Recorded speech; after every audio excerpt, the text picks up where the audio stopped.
नमस्कार विद्यार्थी मित्रांनो, पालकांनो. खूप सारे विद्यार्थी आणि पालकांच्या मनात एकच शंका सध्या चालू आहे, ती म्हणजे की MBBS राउंड 2 कधी स्टार्ट होणार. आणि तीच शंका सोडवायला मी डॉक्टर देवश्री महाजन, माऊली करिअर काउन्सिलिंग तर्फे तुम्हाला ह्या व्हिडिओ मार्फत ते सर्व जे प्रॉब्लेम्स आहेत, तुमचे जे सर्व क्वेश्चन्स आहे ते सॉल्व्ह करून देणार आहे.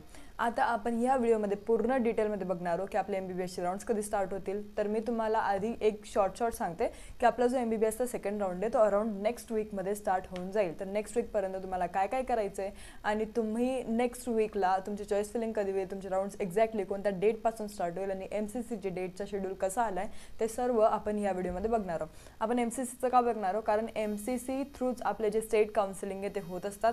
म्हणजे कसं, जर आपली MCCची काउन्सिलिंग एक्सटेंड होते तर आपले जे स्टेटची काउन्सिलिंग आहे ते पण एक्सटेंडच होतील. जर MCCची काउन्सिलिंग त्यांच्या टाईमवर चालते तर आपले स्टेटची काउन्सिलिंग पण त्यांच्या वेळेवर चालतील. असं राहतं ओव्हरऑल MCC प्लस जे स्टेटचं शेड्यूल आहे तसं.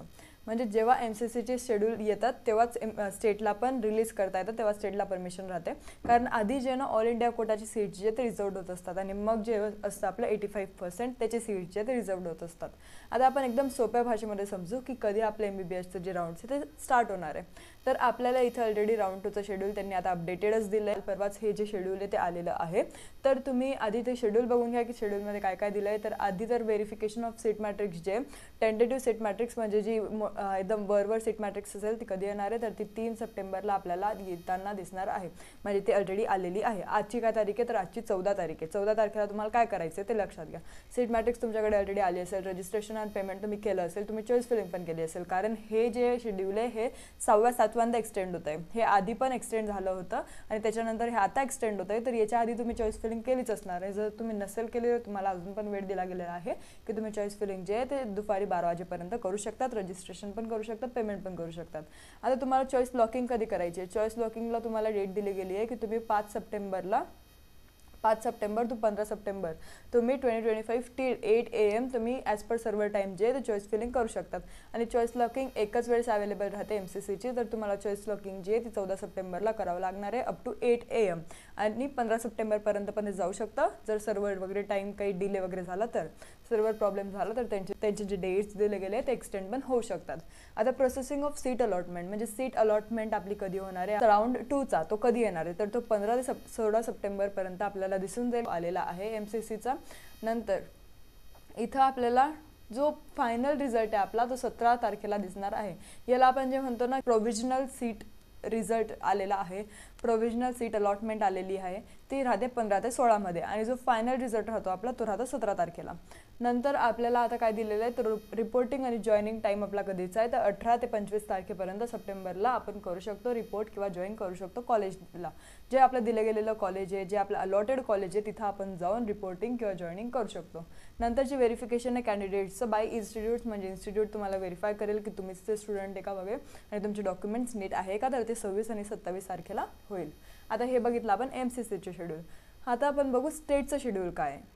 स्टेट काउन्सिलिंग तुम्हाला इथं दिसतच असेल की आपली जी स्टेट काउन्सिलिंग आहे ती स्टार्ट होणार आहे. सेकंड राऊंड ऑफ काउन्सिलिंग आपली इथं MCCचं त्यांनी दिलेलं आहे की MCC जे ते चॉईस फिलिंग 4 तारखेपासून स्टार्ट झालं आहे. पण आपलं स्टेटचं जे आहे ते 15 तारखेपासून स्टार्ट होणार आहे. ते 25 तारखेपर्यंत आपल्याला दिसेल की ते चालणार आहे. आणि व्हेरिफिकेशन जे जॉईंट कॅन्डिडेट्सचं ते होईल 1 ऑक्टोबरला. म्हणजे तुमची जे रिपोर्टिंग आहे किंवा जॉईनिंग आहे ते ऑक्टोबरमध्येच जाणार आहे, हे तर फिक्स आहे. पण आपलं काउन्सिलिंग कधी स्टार्ट होईल? तर आपलं काउन्सिलिंग आपल्याला दिसतंय की 15 तारखेपासून आपलं करेक्ट जे काउन्सिलिंग आहे ते स्टार्ट होणार आहे. आणि लास्ट डेट ऑफ जॉईनिंग म्हणजे तुम्ही कधीपर्यंत जॉईन करू शकता? 30 सप्टेंबरपर्यंत तुम्ही जॉईन करू शकता तुमचं दिलं गेलेलं कॉलेज. आणि राऊंड 3 वगैरेचं पण इथं जे दिलं गेलेलं आहे शेड्यूल ते पण तुम्ही एकदा बघू शकता. पण आपल्यासाठी आता इम्पॉर्टंट काय? तर राऊंड 2चं आपलं शेड्यूल इम्पॉर्टंट आहे, जे की 15 तारखेपासून स्टार्ट होणार आहे. आता कोणत्या गोष्टी तुम्ही केल्या पाहिजे राऊंड स्टार्ट होण्याच्या आधी? एक तर हे लक्षात आलं पाहिजे की आपली जी चॉईस फिलिंग आहे ती डिलीट होऊन जाणार आहे. आपली चॉईस फिलिंग आपल्याला नवीनपासून करावं लागणार आहे. कुठे? राऊंड 2मध्ये. राऊंड 2मध्ये आपली जी परत आधी केलेली फर्स्ट राऊंडमध्ये केलेली चॉईस फिलिंग आहे ती कंटिन्यू होणार नाही. आपल्याला नवीनपासून चॉईस फिलिंग करावं लागेल. जे तुम्ही पहिलं कॉलेज टाकलं होतं ते तुम्हाला परत 1 नंबरला टाकावं लागेल आणि तुमचं 50वं कॉलेज तुम्हाला परत 50व्या नंबरला टाकावं लागेल. हे तुम्हाला आधी करायचं आहे, हे एक काम. दुसरं काम म्हणजे तुम्हाला सर्व जे तुमचे डॉक्युमेंट्स आहेत ते रेडी ठेवायचे आहे. का? तर तुमचे जे डॉक्युमेंट्स आहे ते तुम्हाला आता जर तुमचे सेकंड सेकंड राऊंडमध्ये इन केस ॲडमिशन झाली तर तुम्हाला ते न्यावे लागतील. आता बाकीच्यांचे अपग्रेडेड कॉलेजेस आहेत त्यांना काही प्रॉब्लेम होणार नाही, त्यांना तिथले जे आधीचे डॉक्युमेंट्स आहेत तेच घेऊन दुसऱ्या कॉलेजला द्यायचे. ज्या विद्यार्थ्यांना ऑलरेडी कॉलेज अलॉट झालेलं आहे, ज्यांना ऑलरेडी कॉलेज भेटलेलं आहे, ते लोक कमेंट सेक्शनमध्ये सांगा की तुम्हाला कोणतं कॉलेज भेटलंय, एक्झॅक्टली कोणत्या डिस्ट्रिक्टचं कॉलेज तुम्हाला लागलेलं आहे ते नक्की कळवा कमेंट सेक्शनमध्ये. आता ही एक गोष्ट की तुम्हाला डॉक्युमेंट्स जे ते सेल्फ अटेस्ट करायचे आहे. सेल्फ अटेस्ट म्हणजे काय, तुमची सिग्नेचर करून तिथं लिहायचं एका कॉर्नरला की मी हे डॉक्युमेंट्स जे सेल्फ अटेस्ट केलेले आहे. का तर तिथं ते प्रूव्ह होतं तुमच्या झेरॉक्स कॉपीवर की हे जे आमची झेरॉक्स कॉपी आहे ही आमची ओरिजिनल डॉक्युमेंट्सचीच आहे, दुसरी कोणती झेरॉक्स आम्ही काढलेली नाही आहे, म्हणजे ओरिजिनल डॉक्युमेंट्सवरूनच आम्ही जी झेरॉक्स आहे ती काढलेली आहे. तिसरी गोष्ट, तुम्हाला अलॉटमेंट लेटर तुमचं डाउनलोड करून घेऊन जायचं आहे जर तुमचा नंबर लागतोय तर. चॉईस फिलिंगमध्ये आपण जे पहिल्या राऊंडला चॉईस फिलिंगच्या चुक्या केल्या ते परत करायच्या नाही आहे. पहिल्या राऊंडच्या चुक्या म्हणजे कसं, आपण खूप कमी कॉलेजेस टाकले, कमी कॉलेज टाकल्यामुळे आपल्याला कॉलेज अलॉट नाही झालं, ही एक गोष्ट. दुसरी गोष्ट म्हणजे आपण सिक्वेन्समध्ये कॉलेज नाही टाकले, आपण चुकून आधी BDS टाकून दिलं नंतर आपण MBBS टाकून दिलं, ही दुसरी गोष्ट. तिसरी गोष्ट म्हणजे काय की आपण जे लोवेस्ट कॉलेज आहे, लोवेस्ट रिव्ह्यूचं कॉलेज आहे ते 1 नंबरला टाकून दिलं आणि जे हायेस्ट रिव्ह्यूचं कॉलेज आहे ते नंतर टाकून दिलं. तर तुमचे नंतरचे कॉलेज काउंट होतील का? नाही. तुमचे कोणते कॉलेज काउंट होतील? 1 नंबरचे कॉलेज तुमचे काउंट होतील. तर 1 नंबरला जर तुम्ही ऑलरेडी जे कमी कट ऑफ आलं कॉलेज आहे ते टाकून दिलंय तर तुमचे खालचे जे कॉलेज आहे ज्यांचे तुम्हाला चांगले एक्सपिरियन्स आहे की हे कॉलेज जे ते चांगलं आहे ते तुम्हाला भेटण्याचे चान्सेसच नाही आहे आता, कारण ते ऑलरेडी खाली चालले गेले. ज्यांचं कट ऑफ जास्त आहे ते खाली गेले आणि ज्यांचं कट ऑफ कमी ते वर गेले. तर ही एक गोष्ट, ह्या 3 गोष्टी तुम्ही लक्षात घ्या की ह्या चुक्या आपल्याला करायच्या नाही. अजून एक सर्वात मेजर गोष्ट म्हणजे काय केली मुलांनी, चॉईस फिलिंग केली आणि चॉईस लॉकिंगच केली नाही. लॉक प्रेफरन्स असं तिथं एक समोर तुम्हाला इथं ऑप्शन दिसत असतं, इथं तुम्हाला ऑप्शन दिसतं की सिलेक्ट प्रेफरन्स आणि इथं तुम्हाला ऑप्शन दिसतं की लॉक प्रेफरन्स. तर लॉक प्रेफरन्स करायचं विसरलेत खूप विद्यार्थी, तर त्याच्यामुळे त्यांचं नाव जे आहे ते अलॉटमेंटमध्ये आलं नाही. आपल्या महाराष्ट्रात आपल्याला चॉईस लॉकिंग करणं खूप जास्त मॅन्डेटरी आहे, तुम्हाला ते करावंच लागतं. कंपल्सरीली तुम्हाला चॉईस लॉक करावं लागते, नाहीतर तुमचं नाव जे आहे ते अलॉटमेंटमध्ये येत नसतं.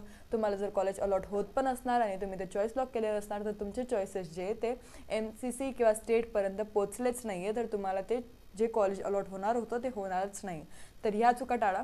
जर तुम्हाला आमची काउन्सिलिंग सेकंड राऊंडसाठी पाहिजे असेल, जर तुम्ही आतापर्यंत कोणाची काउन्सिलिंग घेतली नसेल तर तुम्ही या नंबरला नक्की कॉन्टॅक्ट करू शकतात. It's 8275518480. या नंबरला तुम्ही व्हॉट्सअपला MBBS काउन्सिलिंग म्हणून मेसेज टाकू शकतात, पेड काउन्सिलिंग म्हणून पण मेसेज टाकू शकतात.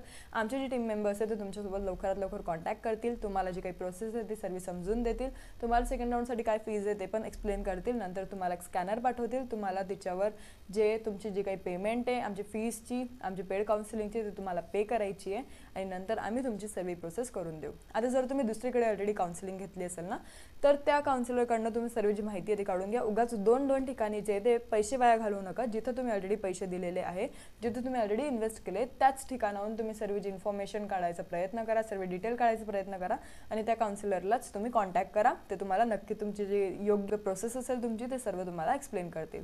आता जर तुम्हाला वाटते की तुमचा नंबर MBBS मध्ये लागला आणि तुम्ही BMS मध्ये पण ॲडमिशन घेतलं आहे, म्हणजे तुम्ही BMSचा सेकंड राऊंड थर्ड राऊंडमध्ये ॲडमिशन घेतलं आहे आणि तुम्हाला वाटतंय की आपला MBBS मध्ये पण नंबर लागला तर काय करावं. तर आधी जर तुमचा BMS मध्ये फर्स्ट राऊंडला नंबर लागला असेल तुमच्याकडे ऑप्शन आहे की तुम्ही फ्री एक्झिट करू शकतात.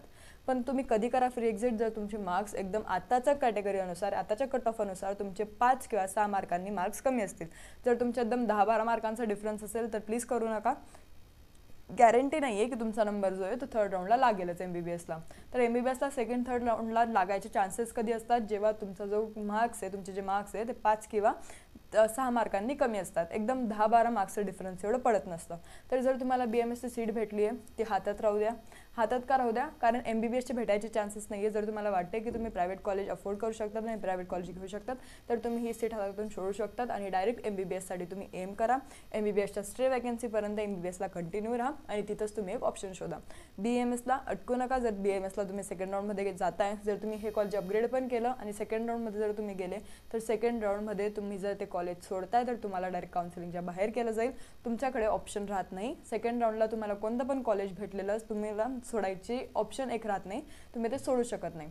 तर ह्या गोष्टी काही आहे जे लक्षात घ्या, कारण याच गोष्टी आता काउन्सिलिंगमध्ये इम्पॉर्टंट राहतात. फर्स्ट राऊंड खूप इझिली होऊन जातो कारण तो फ्री एक्झिटवाला राहतो, पण सेकंड राऊंडपासून जे ते सर्व जे प्रॉब्लेम्स आहे किंवा सर्व जे सिच्युएशन आहे जे आपल्याला कन्फ्यूज करतात ते चालू होऊन जातात. कारण सेकंड राऊंडपासून जी काउन्सिलिंग आहे आपली नीटची थोडी किचकट होत जाते, स्टेटची पण, MCCची पण आणि आपली BMS आयुष काउन्सिलिंगची पण. जर MCCची गोष्ट केली तर MCCमध्ये पण कंटिन्यू राहा. जर तुम्हाला सेकंड राऊंडला सीट भेटते, थर्ड राऊंडला सीट भेटते, तर तिथं असं असतं की तुमचं जे डिपॉझिट आहे तुम्ही भरलेलं ते जमा होऊन जातं. तर ते डिपॉझिट वाचवायसाठी एकदा ब्राउचरचे रूल्स नीट बघा आणि म्हणून एखादा चांगला काउन्सिलर आता जॉईन करून घ्या. जर आमच्याकडे करायचं नसेल दुसरं कुठे पण तुम्ही करू शकता. आम्ही नाही म्हणत की आमच्याचकडे जॉईन करा, पण कुठेतरी एक चांगला काउन्सिलर नक्की जॉईन करा. आणि काही पण तुम्हाला शंका असतील तर तुम्ही कमेंट सेक्शनमध्ये कमेंट करू शकतात. आणि जर तुम्हाला आमचे अपडेटेड नोटिसेस वगैरे पाहिजे असतील, अपडेटेड इन्फॉर्मेशन पाहिजे असेल तर नक्की चॅनलला सबस्क्राईब करा आणि आमच्या व्हॉट्सअप चॅनलला नक्की जॉईन करा. धन्यवाद.